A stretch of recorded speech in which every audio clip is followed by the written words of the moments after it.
Women. We are so fucking cool. Hey, welcome back to another episode of Women Are So Fucking Cool. This is a little special episode of this podcast. And what makes it so special? A few things. I decided to keep my face in the interview.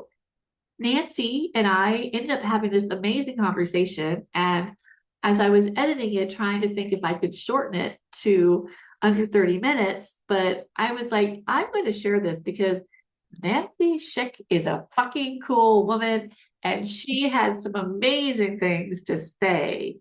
She and I knew each other in New York City. She's a lawyer. She's now living in Virginia. So it was just a fabulous reconnection to someone I used to know and discovered that I always knew she was really fucking cool, but she's so fucking smart.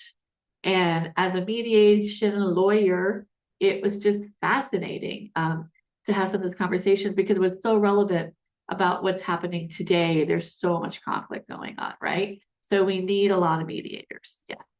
And so you're going to get to see my studio behind me, which I usually hide in the intros, but this is going to be a great episode of Nancy and Joanne talking. And yeah, so enjoy the show.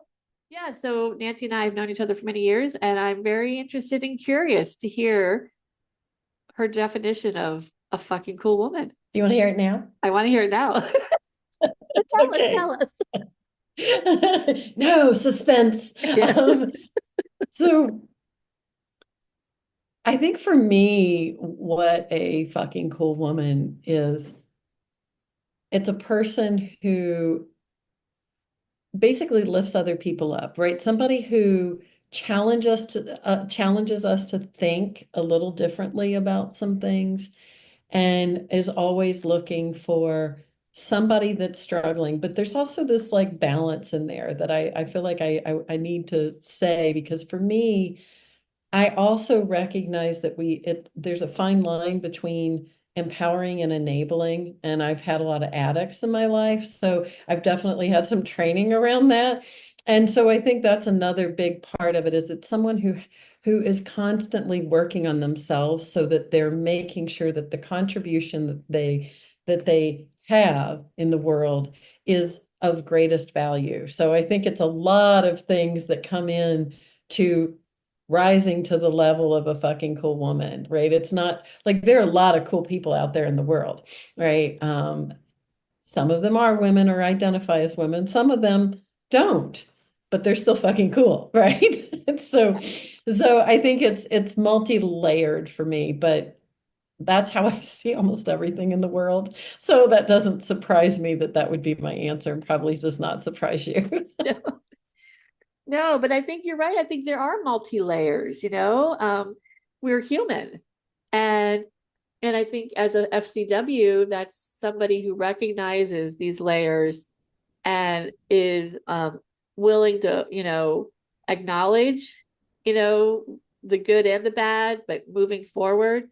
And I think it's really interesting that you said the word empower, because I've really kind of stepped away from that word too. I can't empower you. We can encourage you. And I think that's a difference too, you know?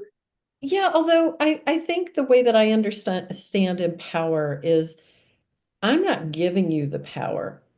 I'm helping you see that you have it, right? Because that's what I think happens. I know for myself that was definitely it. I was constantly handing my power over to other people and then feeling powerless, but I was giving away more than I could, right? And that's why I said I've learned a lot about this, because you grow up in certain environments, and I think a lot of us are in that situation, and that we feel like we have to earn everything. You have to earn love, you have to earn money. And then you go into an environment, I work in workplaces, right? So I work in employment. So I think what happens is, a lot of times people who have developed these codependent or unhealthy ways of coping in their lives then end up working for employers that embody the abuser, the addict, all the unhealthy things. And we unfortunately have developed workplaces that way. Yeah. I've thought about that. I mean, I get that, but I've never really had a conversation with an FCW about that. I mean, I'm really fascinated, but that's very interesting. And and I've been really fortunate. I haven't had to work with a lot of unhealthy environments for too long because I've Good. been very free. I'm able to leave jobs quickly and I'm not like something. So and I think primarily because of that, because I'm not sticking around these codependent, unhealthy relationships. Um, Right. and I think that is where FCWs have a responsibility because we do have responsibility as citizens of this planet, of the country, of the city, of the neighborhood, whatever community, and we have responsibility to that community. And I think it is we that responsibility is to really help guide and lead and show example how you can function with other people in healthy, emotionally mature ways. Yeah, and I think that's another thing that I can see again in myself. As and we were talking before we came on to the actual recording, because we have known each other for so long, the evolution, right, that Uh-huh. that we've gone through, and I can see how, I have to constantly be working on setting aside the new stuff. So, right, like that's the other part is I've done a lot of healing, but life is going to keep throwing me new things that are going to challenge me. And if I'm not constantly aware and shedding it and working through it, then I just end up repeating patterns that I don't want. And I think because I'm in a position where people are relying heavily on me to help them sort out some of their most difficult times. I have a heightened sense of responsibility. It's not easy, and I understand why people don't do it. Oh, yeah.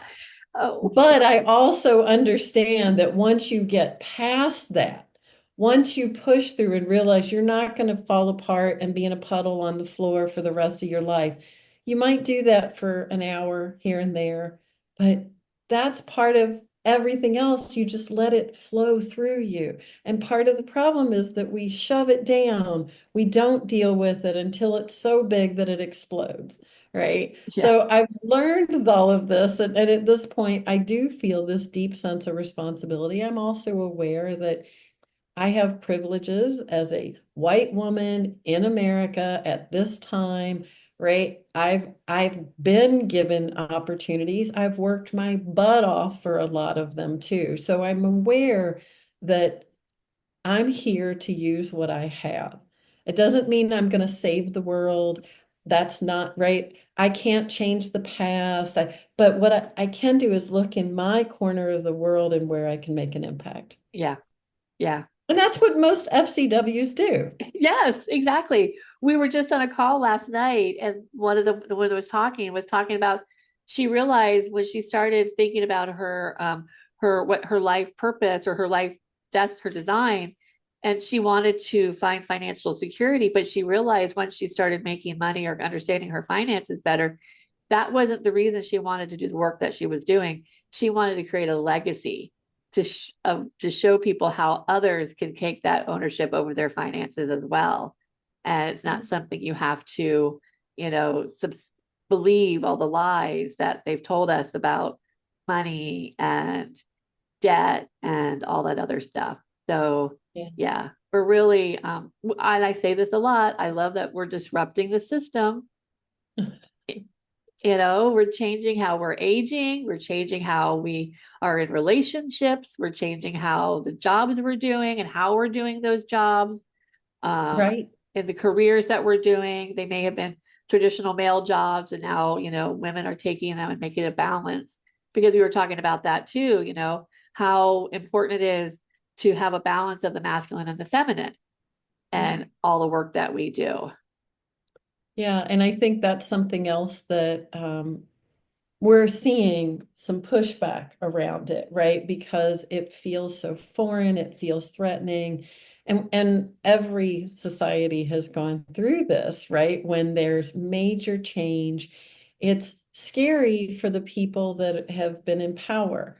And I think back to, I believe she may have also been an FCW in New York with us, but I had a conversation with another female entrepreneur about our age, right? About the time we met, and we're hanging out in New York.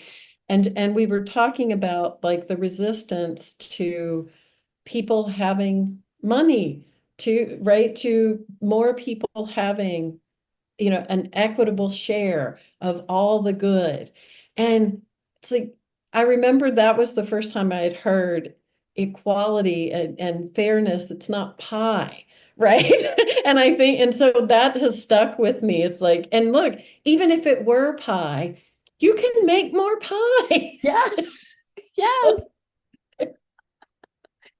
Yes. So I think that's what I'm at this stage in my life, I'm recognizing that we just need to help people see that, not just that it's possible, but actually do it, right? Because we're human.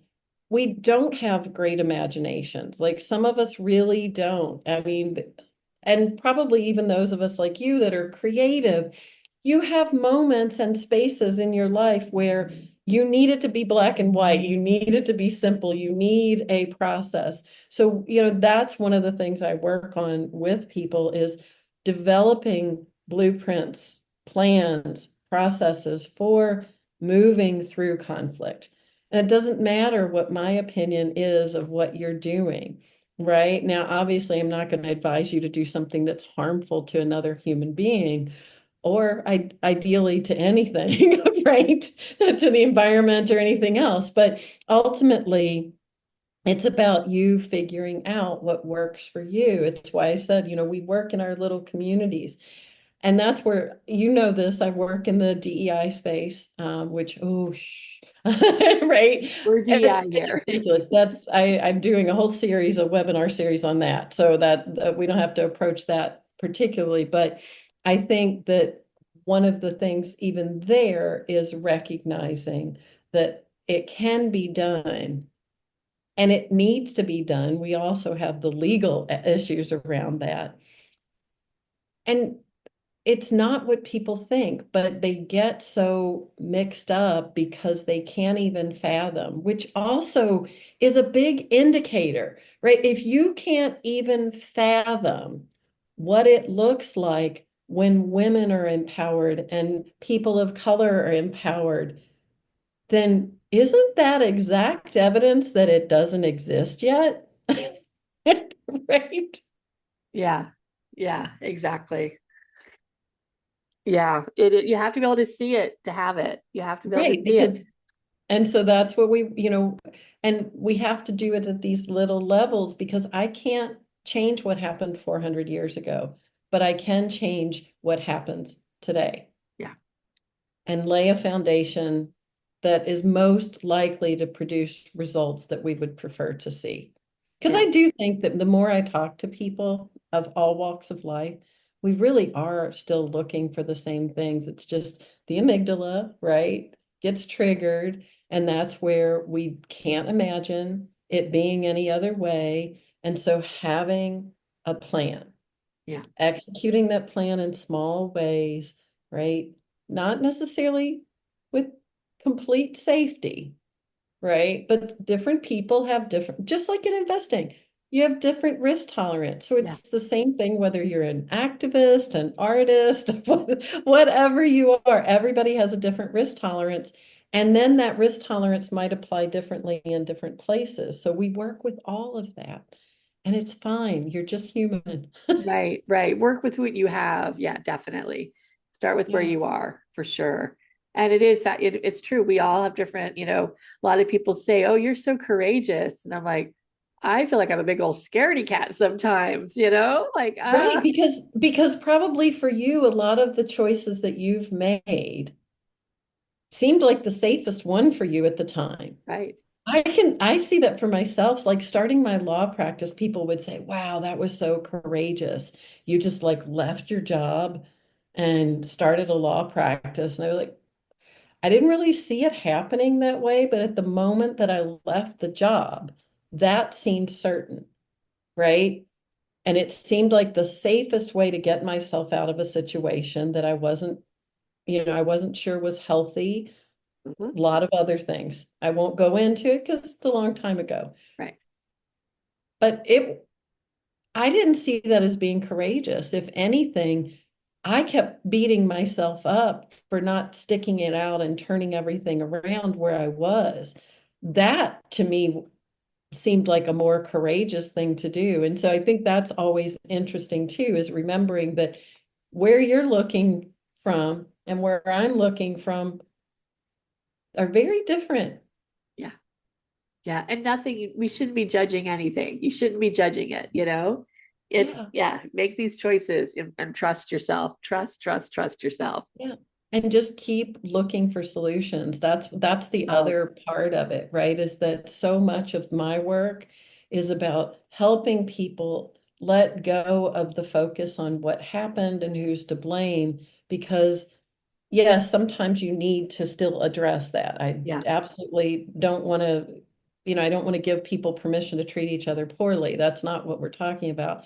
But in order for me to help the parties move forward, we have to start looking into the future, which means we have to go, how do I get you from here to here? Right? And the only way to do that is with a solutions focus, Yeah. right? Because otherwise we're looking in the past. And that means we're just going to hang out there. And I've been there, done that, spent way too much time in my past Oh my trying God. to fix it. And that's absolutely impossible. Yeah. Every time I talk to mediators, I'm like, I totally want to be a mediator. I just would love to help people come to resolution, you know? Yeah. And I get it. I mean, I've had to make choices with other people. However, I've never made it to a place where it's unresolvable on our own terms, you know, and my heart hurts for people who can't do that, you know. And I think we need more mediators with public governments too.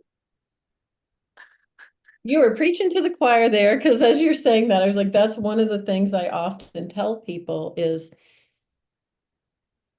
one of the reasons that attorneys, this came to me probably in the past year, the awareness of why people pay attorneys so much and why it's not smart to do it. So, well, it's twofold, right?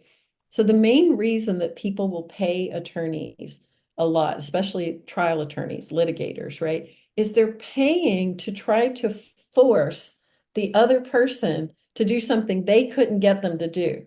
And they're willing to throw a lot of money at that to try to force something. And there's in the best day, it's a 50-50 chance that you're going to get that, right? So what I always say is like, stop spending all of that money there. You are much more, as you just kind of pointed to, you're much more likely to get a result you can live with if you create it yourself, right? It's the quote that I think was credited to Abraham Lincoln incorrectly, but it's the best way to predict your future is to create it. But that's kind of what we do, regardless of who said it. That's kind of what we do in mediation is we help you create your future. Otherwise, you're going to go to court, right? And you're going to go in front of a bunch of people that don't know you, who probably have, like, if you're in front of a judge, there's a huge docket, minimum they have 30 cases that day, right? And so yours is one of many. It's your life, absolutely, and it's consumed you. But to that judge or to the jury's going, what's for lunch and are they paying? That doesn't mean they're not still paying attention and somewhat invested, but they don't have the same interest you have. So it's so much better for you to try to resolve this outside of court. And I do not understand why we have not gotten that message. I think some of it is because the courts are mostly paid for and they're not looking at the numbers. That's part of what I address a lot with clients now and in my work is just crunching the numbers for people. Yeah. Like it's easily a $5,000 investment versus a $50,000 investment. Yeah. Yeah. Yeah. And It's that's yeah. those aren't exact numbers, but Right. Right. those are But good yeah. estimates. Yeah. No, that makes sense. Yeah. They don't make slick, sexy mediation dramas on television. Because we actually try to minimize the drama, right? We help you work through it. And it's true, right? Like I've said so often, I watch TV, I watch movies or something, right? Anything that I'm watching these days, I go, do you realize there'd be no show? Like there'd be no show at all if people were not terrible to each other. Like, do you realize Yeah, it's how many movies, television shows, songs, right? uh-huh. Oh yeah. Like there would be nothing to watch if we didn't fabricate these terrible behaviors. And Yeah. then the worst part about it is people see that and they start mimicking it and Yeah. mirroring it. Yeah. No, that's why it's entertaining, is because Yeah. it's supposed to be rare. It's not, otherwise Right. you could go, like, if I want drama, I could go home to Yeah. my family, right? Not where I live currently, but to my family of origin. Yeah. They love Yeah. drama. Yeah. No. Yeah. Oh, it's so crazy. So tell me about some women that you think are fucking cool.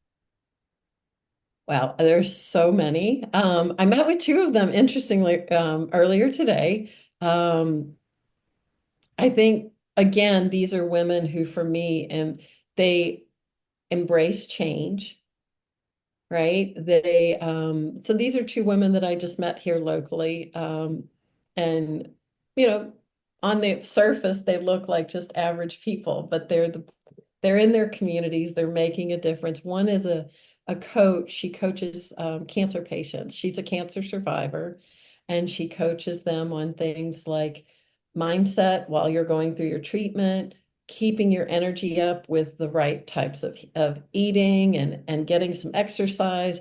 And then the other one advises women on how to build a financial future. Right. And so, it's like recognizing the mindset and all of these things.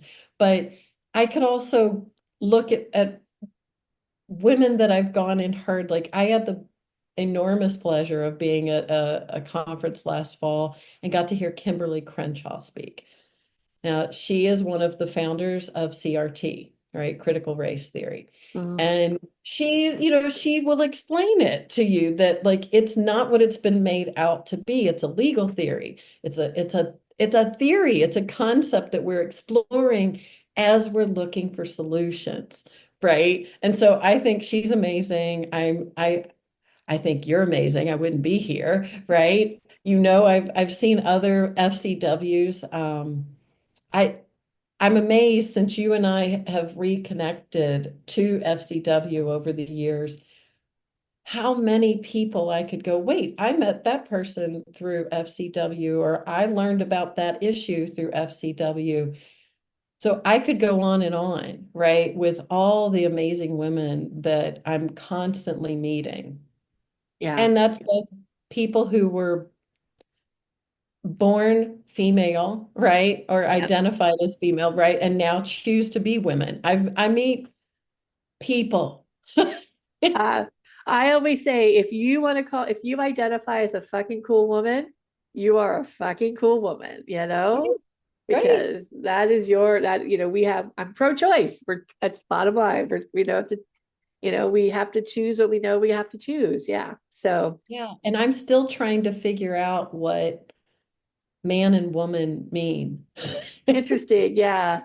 Right? Like all of that. And the thing is even because I'm in that space, right? Like, okay, so I don't always understand it for myself or how others identify. So what? You know what else I don't understand? Nuclear physics. That doesn't mean it needs to go away. Right? We don't need a law against nuclear physics just because Nancy doesn't understand it. Oh, that it's so true. It's so true. Yeah, I mean, yeah, it's we're human beings first and foremost. We're Yeah. human. We have we're a species, Homo sapien. Right. And there's, a lot of different, after that, it's just oh yeah, we humans, we complicate things. We just do. Yeah, We and really do. we spend a lot of time, unfortunately, looking over there for what you need to do differently to make my life better. Yeah. And that's why we got into that conversation about the empowerment versus enablement or enabling, right? It's like it's it's a delicate balance. It's usually well intended, Yeah. but there's always and one of my mentors and coaches, who's still a dear friend of mine, once said to me, "You're never going to be able to remove yourself from this." Because I kept going, "It's not about me, it's about this." And he goes, "How can your life be about anybody other than you?" Mic drop. Like, It's always of about you. course, right? So like the moms and I love that they adore their kids and they want to give their kids everything, but you're giving them everything that you think they need. And that's why they still grow up, myself included, finding something I wish my mom had given me differently. And adored my mom. She was Yeah. the most wonderful woman. She was an FCW and she raised me to be one. I love that. Yeah. I love that. Yeah. No, it's true. We have to, put ourselves first, not selfishly in a self-centered kind of way, but in a taking care of ourselves kind of way so that we can support and help take care of other things and other people when necessary. Right, but it's also the nuance there of recognizing that everything you do has a you component. Yeah. So you may be striving, right? This is the old, is there any true altruism, right? You're always striving, like even when you're trying to give your clients or whoever everything and trying to be selfless, right? Selfless does not mean without self. Otherwise, we would say, without self. It's selfless. That's fine to think about yourself a little bit less in the conversation, but you're still there, right? And if you're not aware of that, you bring your own garbage into it. And then you can actually, even with the best intentions, cause harm. Yeah. No, it's true. It's really, really, really true. Oh, yeah. When you think you started knowing that you were a fucking cool woman? Um, I don't know if I really have fully embraced it. I think when you mentioned that you might ask that question, I was like, oh God, what am I going to say? But, but I'd like to think that it's an ongoing pursuit, right? So I think I'm an FCW in training, and the training never ends. I love it.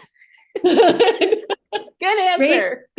Right? Because there's always a way to Yeah. level up. Yeah. And I remember my mom saying that she was fine with always needing to learn more, right? And to always need to strive for more. And she said, because when you figure it all out, you're done here, and I'm not ready to go. Yeah. I think it's true. I think that's really, really true. I find I agree with that 100%. Um, and There's so still a lot I want to do here. Yeah. I know, right? I know. I know. Um, and we've kind of been talking about this, but I'd really love to hear some more of your insight about the work that you do and how you bring respect, encourage, and celebrate into your work as mediation. Because I think I could just, I think you have to find ways to respect both parties. Yeah. You need to encourage communication and compromise. I mean, this is the top of my head. And then we got to celebrate a success, but I'd love to hear, Yeah. what your And thoughts are. and so yeah, I think the respect is just automatic, and I don't take cases where I'm struggling, right, with respect for someone. And I'll give you a specific example without giving a case away, is someone that comes to me and is not really ready to mediate. You know, they're using the mediation process. You can usually tell they're using it as a discovery process where they want to get the other person in to try and figure out what's going on in their head so that they can work them more in the court case, right? I can usually sniff those out, and I don't respect people that do that. I can tell they don't respect me and my role, so I won't take that. So one of the ways I respect the parties is by selecting the cases carefully that I'll take on. I want to make sure that I'm competent. I have an ethical duty to make sure that I'm competent with that. And I think it's that's the first piece. And then I lay those ground rules, right? That we treat each other with respect. This is an exploration. We're going to have a few ground rules. Some people don't like it framed that way, so I'm not being a disciplinarian. It's more to, again, be focused on the solution and yet give you space to express emotion. So that's the other part of the respect, is respecting that they're human beings and different from a court process. I will allow you to be angry as long as it's not directed at the other person or at me, as long as it's a healthy expression of anger. If you need to cry, you can cry. If you giggle uncontrollably because you're nervous, that's okay too. We embrace and respect the human. And then in the encourage process is really encouraging them to say the things that they don't want to say, but in a kind way, right? Because Mm. most of my work, I think, at this point is about helping people say difficult things, right? It's we've never had to say, Joanne, when you did that thing, it reminded me of this experience that I had that was so painful. And I can't now stop thinking about you being the demon, right? We don't know, we don't have language for that. So I try to guide through that process. And, you know, something I always tell people is I work in employment because it gives us universal language. Everybody has a job, has had a job, or knows someone with a job. But these skills that we learn in mediation and that I try to instill in people, you can take home. And I hear that regularly as, you know, when I think I could use that with my wife. Yes, you can, right? Listening to your wife is a good idea. Listening to your spouse, right? So I've seen that happen too. And so it's an encouragement toward a solution. And it's also an encouragement that's encourage and empower, right? The best parts of ourselves, right? Because we're all capable of so much more than we ever imagine. I think there have been plenty of studies over the years that say we're only using a fraction of our brains. We're only using a fraction of our potential. And my goal is let's bring out your best where it fits into developing community, developing strong relationships. Those also are going to make you happy. Right. So my goal is to have you be happy, have them be happy, have us learn how to work through conflict instead of acting like we can somehow avoid it. Because conflict is always going to occur as long as you're a living human being. And so isn't it better for you to develop the skills Yeah. than to spend your life running from it? And as someone who was a runner, it's like I say that knowing my life is better when I might not do it right in the moment, but I will go back and I will take it on. Yeah. Yeah. And then you said celebrate. So that's the last piece of it is, you know, it's interesting. The celebration in mediation is maybe also why people sometimes opt for the court case because they imagine the dramatic walking out of the courtroom and the media there and tell us how it went, right? The debriefing like it's a sporting event. And that's not going to happen in a mediation, right? It might be you shook hands and you sat down and you wrote out a contract and then you both signed it. Right? Like it's there's not necessarily woo champagne, right? And we like our drama. Humans, we like our drama, but it's actually not that healthy for us, just like we like junk food and vegetables are healthier. Right, right. I know, I know, I know, I know. I'd love really quickly because I'd love to also hear about um, how you have been targeting men for as your clients. I'd like to hear some of the experience about that. What um So it's interesting. Like in one way, I don't know that I specifically target yeah, men, but it's an open invitation. And I do think a big part of it is it's what I'm writing about in my second book, right? Is tackling this new paradigm or multiple. I think it's actually more of a multiple. We need more options instead of the what some people would say a highly masculine approach to running businesses, right? Which is I have to be the best. I have to dominate, right? And so it's really more of these collaborative models, these conscious capitalist types of models. I've been saying collaborative capitalism is kind of the phrase that I'm using. I think I've coined that. I haven't checked to see if anybody else did, but that's what we're looking at is an invitation for men also, right? To have other options because it's not that I think this is by any means deeply ingrained, like you come out and because you've been identified based on your genitalia, you're a man, or you're a future man, you're a male baby, you're a future man, and therefore you shall do business this way. I don't think it happens that way, right?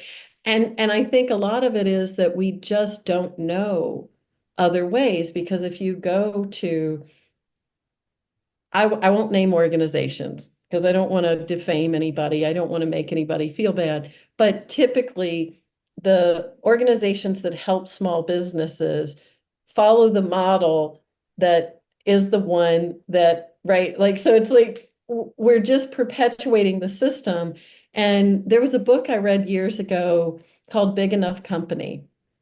And it was written by women, right? And so it's basically this invitation for men to play with other business models, recognizing that a lot of them are not happy with the way things are being done. You do like most of us, myself included, you get on the corporate ladder, right? And you keep trying to go up, and it's actually a treadmill.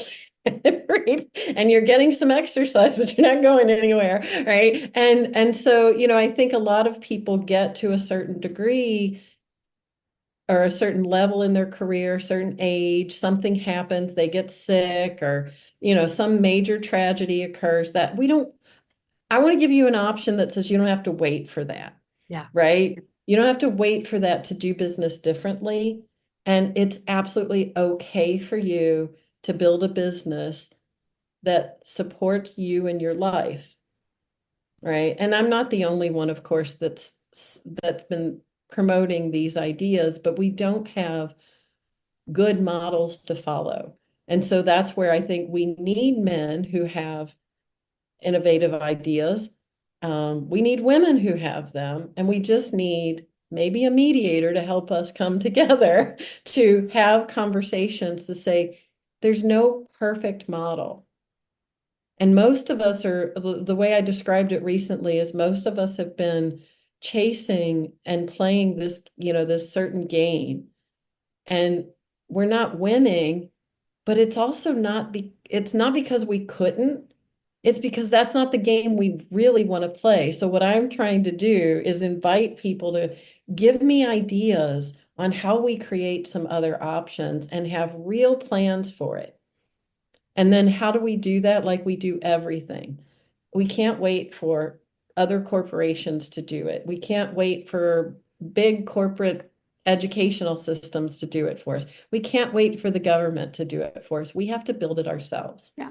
So it's a lot of that is recognizing that Men bring a certain masculine energy that's valuable, but maybe they need to look at the other parts of themselves and be okay with that. We need to create some space for that and not have to choose, right? Like I work in both spaces, and that's what we were, I think, trying to get into is that I have been in very male dominated spaces throughout my career. So I'm learning to embrace more of my feminine energy as not necessarily choosing, but it informing some of the places where I need to round out my knowledge, round out my experience, and find solutions that I hadn't been looking at because they were in my feminine energy. And that's what we're inviting men to do too. And we're inviting women to take a look over there, right? And everywhere in between, right? There are solutions out there in the world because the world is vast. Let's play with the full deck. Yeah, And I hope I definitely. answered your question with Oh, that. definitely. Oh no, this is so good. Very, very good. So good. Um, but it is time for us to close. We're time Yes. to get going. We have things to do. But what's your final words of wisdom you'd like to share to, you know, to someone? I want to end with the same way I end all my videos, which is keep listening with your third ear for the hurt you can heal. And the thing I don't normally say is it's implied, but heal the ones you can. You don't have to take on everything, but heal what you can. Heal what's within your control, especially if you caused it. Yeah. Thanks again for watching. And again, my name is Joanne Morton, and I am the founder of the FCW Society. And I would like to invite you to check out what we do at FCW on our website or go to the links below. And if you know somebody who's an FCW or you are a fucking cool woman and would love to be on the podcast, please definitely fill out the form and I'll be in touch with you. And for everyone else, thank you again and again and again for watching and listening. And if you did enjoy this podcast, please like it, share it with one of your friends, and subscribe. That's right. All right. Until next time, keep being your fucking cool selves.